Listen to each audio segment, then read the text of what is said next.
지난 3월 1일 더불어민주당의 서울시장 최종 후보가 결정됐습니다. 바로 박영선 후보인데요. 지난 시간에 이어 이제는 단독 후보가 된 박영선의 공약 분석 2탄 21분 컴팩트시티를 분석해봅니다. 21분 컴팩트시티는 인구 1000만인 서울의 공간 구조를 인구 50만 명 기준인 21개의 그린 다액 분산 도시로 재편한다는 구상입니다. 각각의 도시들은 21분 안에 직장도, 주거도, 복지도 해결하는 자족 도시가 될 것이라는데요. 사람들이 굳이 꼭 강남을 가지 않더라도 내가 사는 곳이 내가 편하면 부동산 문제도 상당히 해결이 될 것이다. 박 후보는 21개의 컴팩트시티를 강남 같은 도시로 만들면 지금의 강남 집중화 현상이 해소될 것이라고 봅니다. 또 각각의 컴팩트시티들은 특징 있는 업무지구로 만들 것이라고 밝혔습니다. 강서 마곡지구는 R&D 센터, 상암지구는 미디어시티가 특징인 것처럼요. 이 21분 컴팩트시티의 핵심은 바로 수직 정원 등대입니다. 1, 2층엔 응급의료시설, 작은 도서관 같은 공공시설이 3층 이상부터는 1, 2인 가구 주거 공간과 스마트팜이 들어서도록 한다는 구상입니다. 이곳에 입주할 수 있는 우선권은 무주택자, 필수 노동자, 청년, 신혼부부들에게 제공할 것이라는데요. 평당 1,000만 원에 제공할 것이니 2억에서 2억 5천만 원 사이의 주거 공간 공급이 가능하다고 봤습니다. 시범사업지로는 서울 여의도를 꼽았습니다. 국회의사당에서 동여의도로 향하는 의사당 대로를 지화하해 그 위에 공원과 수직 정원 등대 등을 조성하겠다고 밝혔습니다.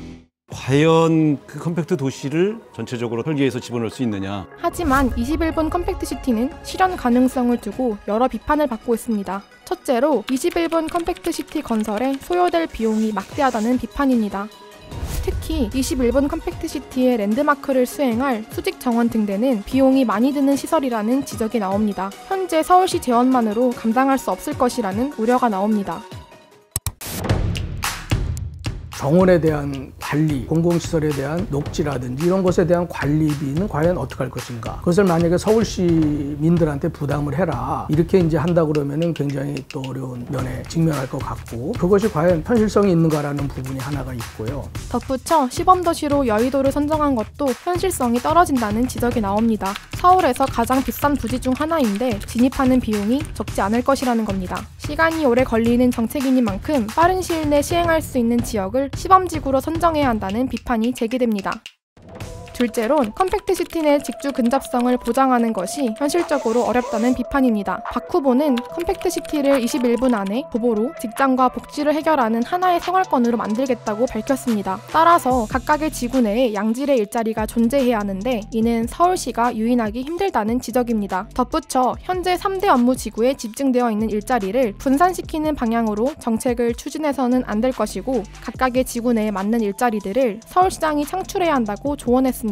일자리가 별로 없는 곳에서 일자리를 만들려고 하는 것이 과연 시장의 뜻대로 되는 것이냐? 그것은 아니다. 자칫 그것을 공공에서 그런 일자리를 만들기 위해서 자의적인 행위를 하다 보면은 그것이 슬럼화되는, 건물은 잘 지어놨는데 들어가지 않는, 우리가 알고 있는 그 잠실의 가든5가 청계천 이제 복원하면서 공구센터들을 그걸로 옮기겠다고 그랬잖아요. 그걸로 안 갔잖아요. 마지막으론 21개의 컴팩트시티가 강남 집중화 현상을 해소할 수 있다는 것이 현실성이 떨어진다는 지적입니다. 박 후보는 앞서 각각의 컴팩트시티를 제2, 제3 강남으로 만들어 지금의 강남 집중화 현상을 해소할 수 있다고 봤습니다. 그러나 현재까지 발표된 정책안으로는 어렵다는 건데요. 제2, 제3의 강남을 어떻게 만들 수 있을까? 그렇게 하기 위해서는 패러다임을 이제 바꿔야 되거든요. 컴팩트시티의 가장 핵심이 되는 기준이 뭐냐 하면 밀집도예요. 그냥 21분 거리에 도보권으로 만들어가는 도시 형태가 돼서는 안 되고, 컴팩트시티는 그야말로 거대한 빌딩군들 융복합이 돼가지고 거기서 집적이 되는 그런 것들이 이제 필요하다. 제2의 강남을 만들겠다는 부분에 대해서는 손에 잡히는 것 같지는 않습니다.